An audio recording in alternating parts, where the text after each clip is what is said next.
Hello and welcome. I'm Kriti Mehta and you're watching the World Report on NewsX World. Let's take a look at the top headlines this hour.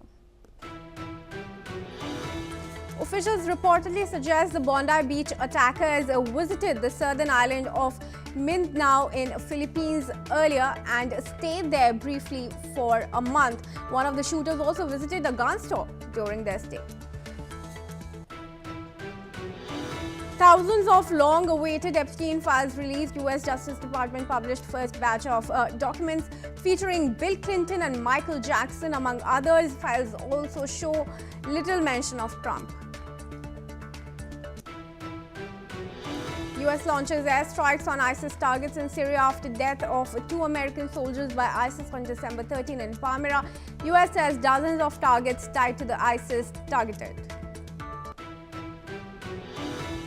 UNO's government says 7 arrested over lynching of 27-year-old Hindu man in Bangladesh's Mymensingh over blasphemy allegations. UNO said arrests followed the coordinated action by the Rapid Action Battalion units. Jailed ex-Pakistan Prime Minister Imran Khan and his wife Bushra Bibi sentenced to 17 years in jail in the Toshkhana corruption case linked to the corruption in sale of state gifts. According to Ukrainian media, Russian missile strike on port infrastructure near Ukraine's Black Sea city of Odessa late on Friday killed 7 people and wounded at least 15. U.S. Secretary of State Marco Rubio says no peace possible unless Hamas disarms, expresses confidence that countries will send troops to Gaza force. Meanwhile, Hamas says Miami talks must end Israel's violations. Document shows Nexperia's China unit switches to local firms for wafer supplies. This is after the Dutch firm stopped supplying raw materials after corporate dispute. And let's start with some updates coming in regard to the shooting in Bondi Beach. Now, police officials have reported that the 2 shooters, Sajid Akram and his son Naveed, who carried out the Bondi Beach attack, visited the southern island of Mindanao in Philippines earlier and stayed there briefly for a month. Now, the father and son duo had put up at the Davao City's GV Hotel, and as per the staff, they only left each morning. Officials have added that one of the shooters also visited a gun store during their stay. Moreover, an Australian counter-terrorism team investigating the case has claimed that the 2 shooters also met with Islamic extremists during their Philippines stay. Now, Philippines President Ferdinand Marcos has criticized media reports saying that they have misleadingly portrayed the country as a training hotspot for terrorism. Now, meanwhile, reports have emerged saying that Sajid Akram, the father who was shot dead at the scene last week by the police, had reportedly studied at the Anwar Uloom College in the Indian city of Hyderabad. The college staff and students have condemned the shooting incident, distancing themselves from the suspects. Let's listen into some comments.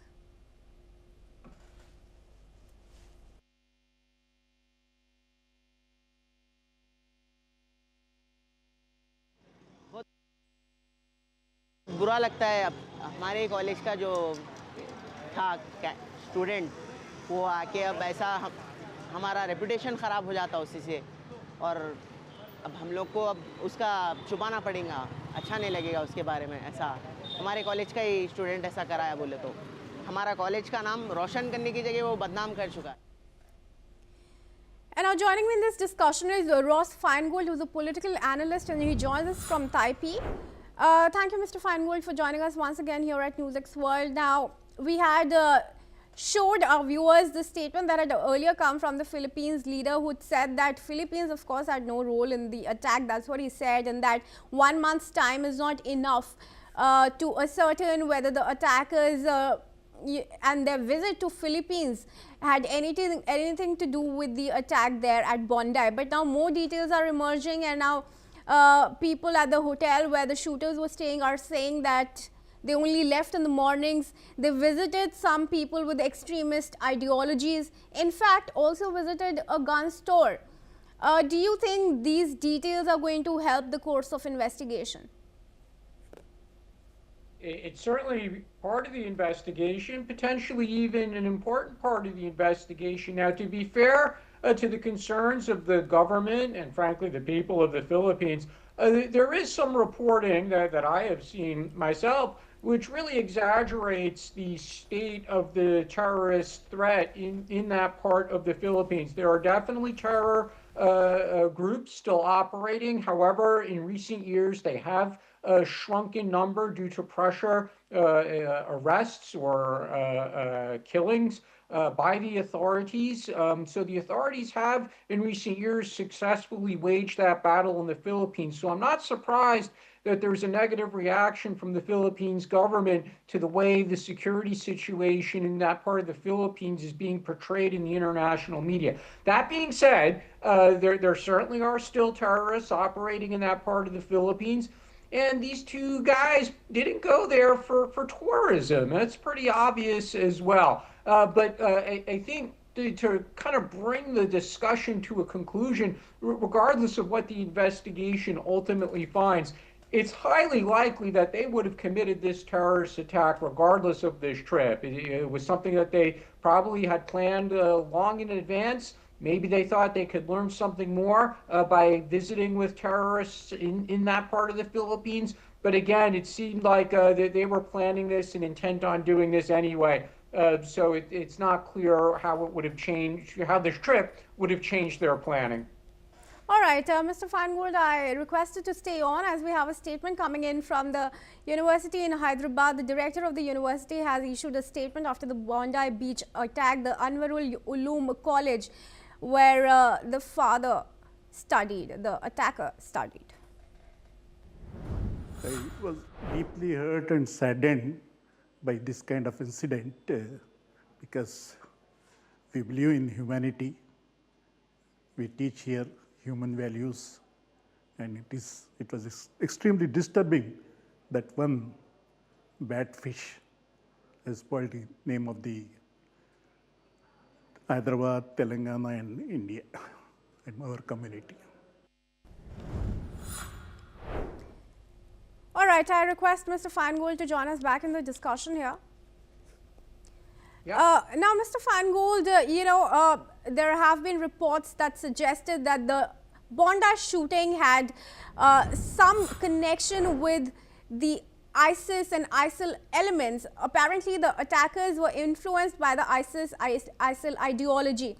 We also know that Philippines has some fringe elements inspired by the ISIS that are operating out of that country. Do you think now with these details emerging, a possible connection to ISIL operatives and affiliates there could also emerge?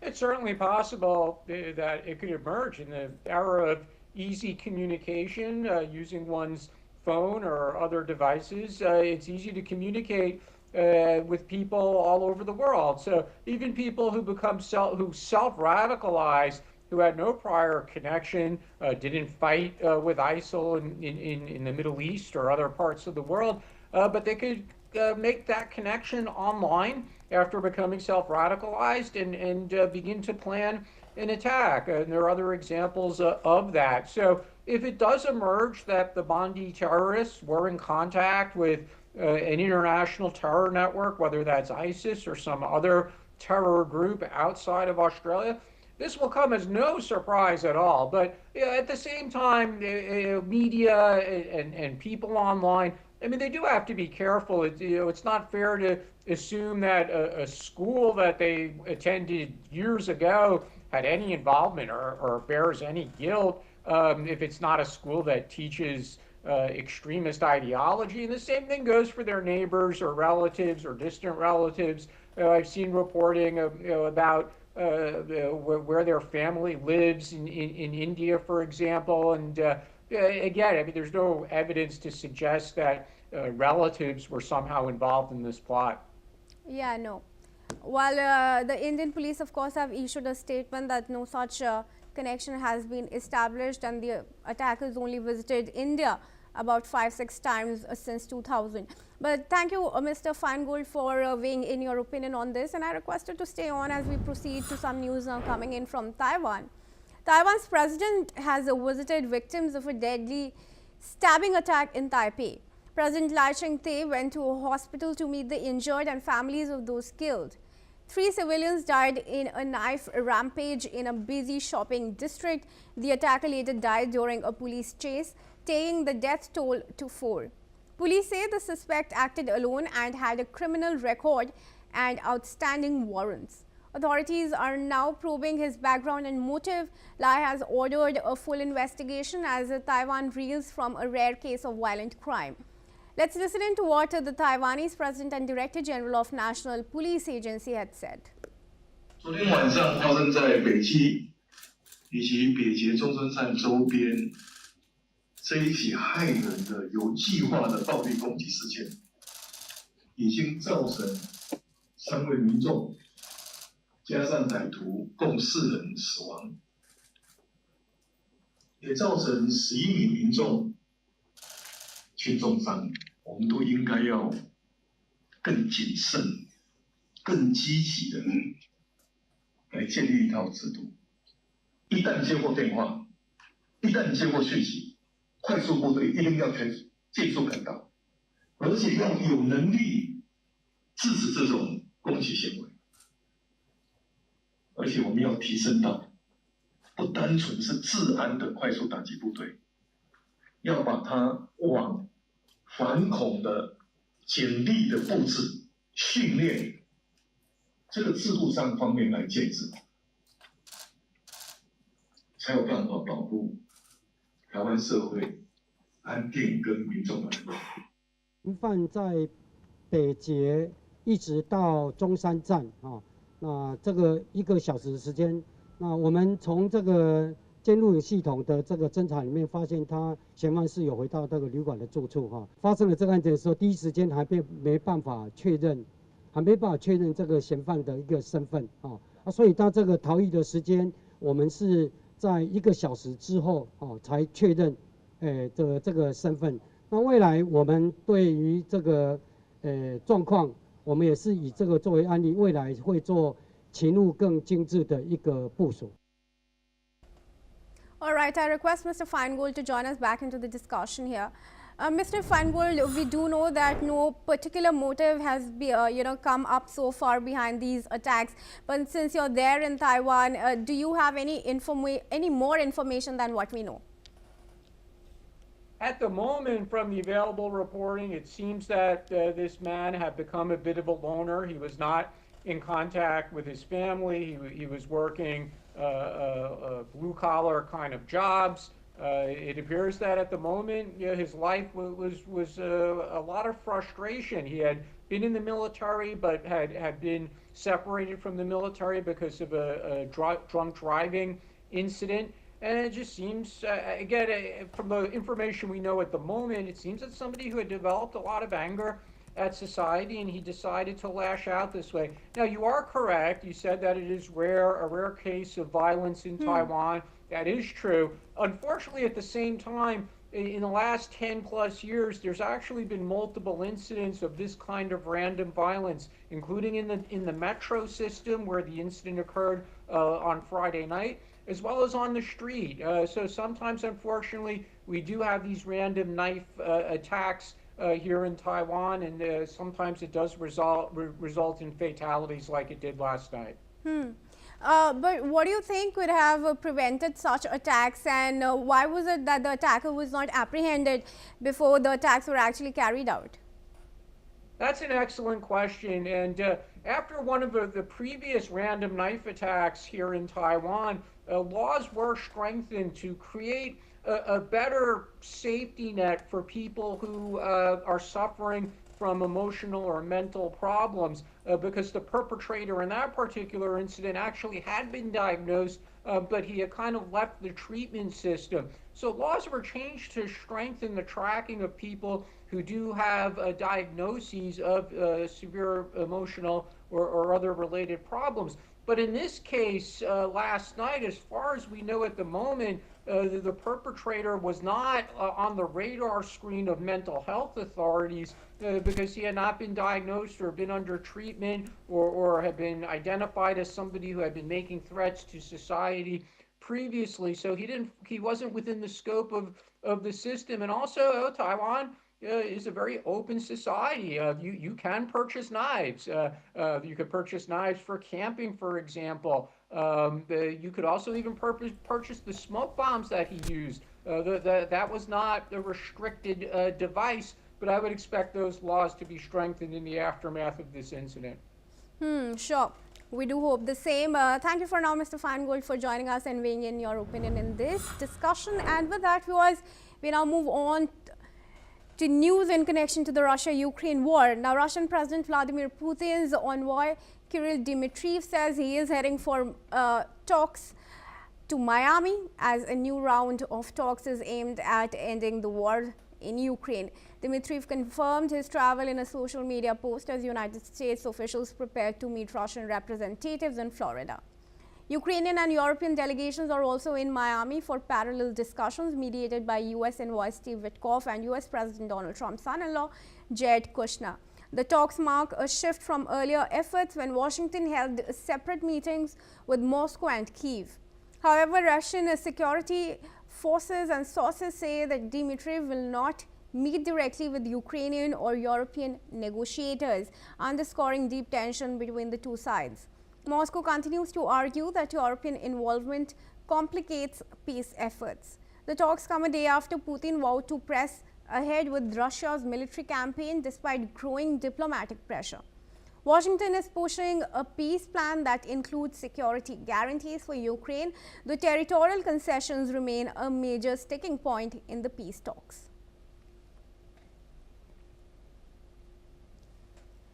Let's now move on to some news coming in from Africa. Ghana's President John Dramani Mahama has met a global delegation urging action over translating slavery and colonialism. The group called on African leaders to choose courage over comfort and unite behind the cause. They presented priority steps under the African Union's reparations agenda launched earlier that year.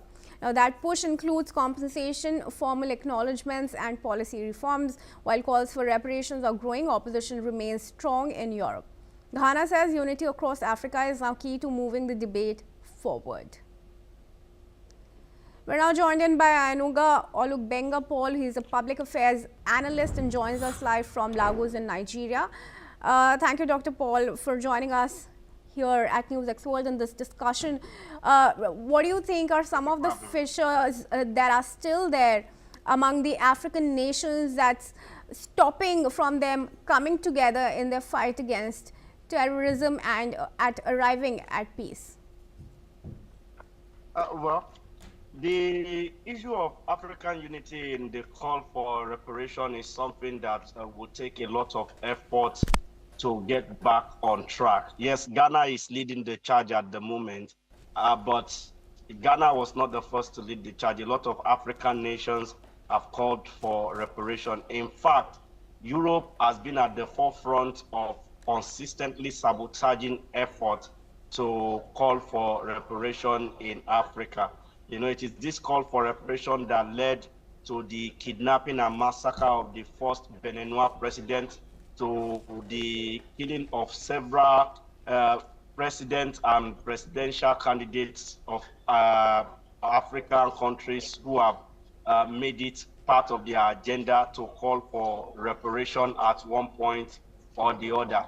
And the whole process is still ongoing. It is even said that one of the reasons why that's MKO Abiola, one of the reasons why MKO Abiola could not emerge as the presidential candidate is because during his campaign, he harped so much on reparation to ensure that many of the things that are taken from Africa, apart from payment in terms of cash, or a lot of African artifacts that have been stolen over the years are also returned. And many of these things control a large chunk of the economics in Europe. And that is why countries that are really fingered in this case of, mass killing, mass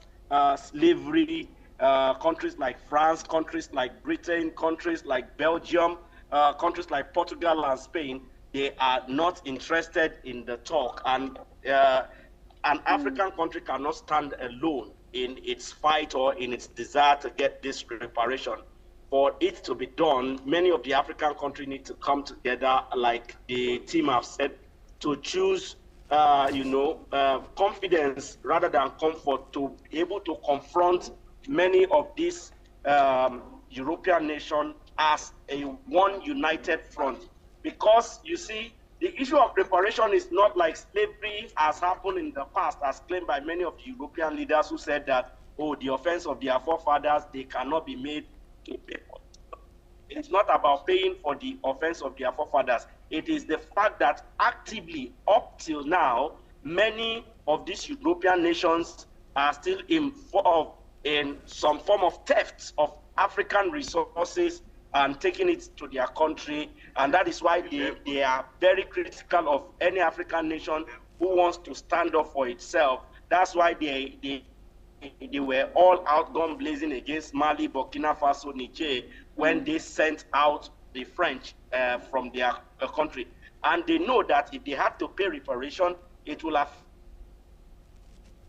about billions, or if not hundreds of billions in pounds and dollars that will be paid back in reparation. But some form of agreement will be reached if Africa unite as one to ask for this reparation. But if it is just one country, two countries, it will be hard.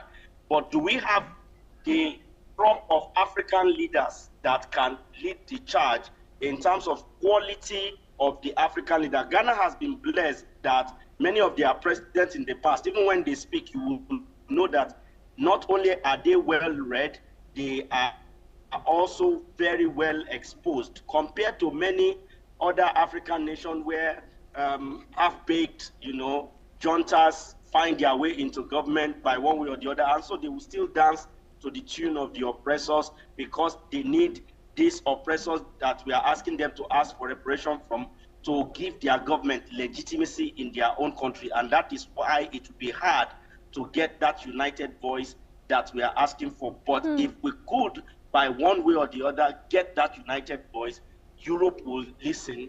The rest of the world, those who are still playing hard to get, who are still saying, oh, they are not interested, they will be forced to listen because we will come to against them in one united voice. Sure. Thank you, Mr. Paul, and I hope your message is heard. For now, thank you for speaking once again to NewsX World. And with that, viewers, let's move on to some news coming in from South Asia. In India, at least 7 elephants have been killed and 1 calf has been injured after a herd collided with the Sarang New Delhi Rajdhani Express in Assam's Hojai, leading to disruption of rail services. The Sarang New Delhi Rajdhani Express struck a herd of elephants, resulting in the derailment of the locomotive and 5 coaches. No passenger casualties or injuries have been reported. Following the incident, accident relief trains and railway officials rushed to the spot to initiate rescue operations.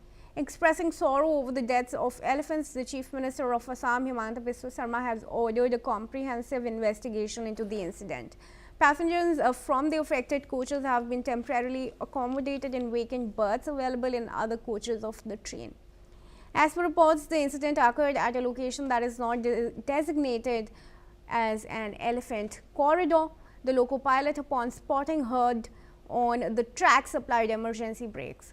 Despite this, the elephants dashed into the train, leading to the collision and derailment.